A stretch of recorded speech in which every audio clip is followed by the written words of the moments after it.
এর যদি সুষ্ঠু একটা বিচার না হয় তাহলে আমরা এর আরো কঠোর ইয়াতে যাব, পরিস্থিতি আরো কঠোর পরিস্থিতি হবে।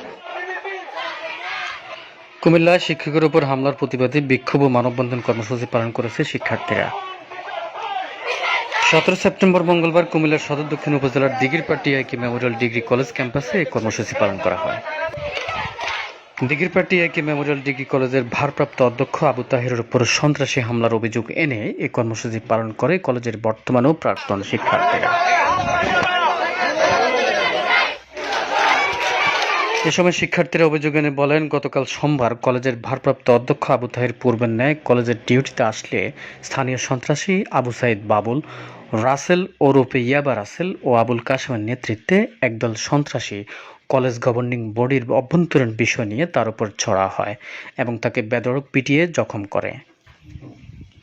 তাকে বাঁচাতে কয়েকজন শিক্ষক ও শিক্ষার্থী এগিয়ে আসলে তাদেরকেও আক্রমণ করে বাবুল বাহিনী। মানববন্ধন ও বিক্ষোভ কর্মসূচিতে আলটিমেটাম দিয়ে আগামী 24 ঘন্টার মধ্যে এর বিচার না হলে কঠোর কর্মসূচি দিবেন বলেও হুঁশিয়ারি দেন শিক্ষার্থীরা।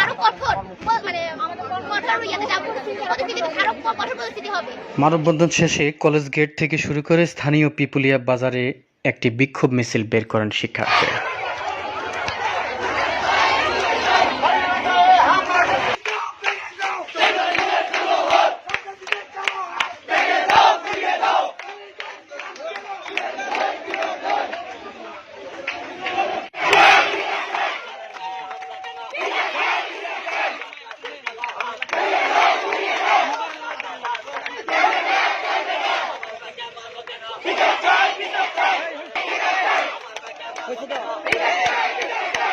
Thank you.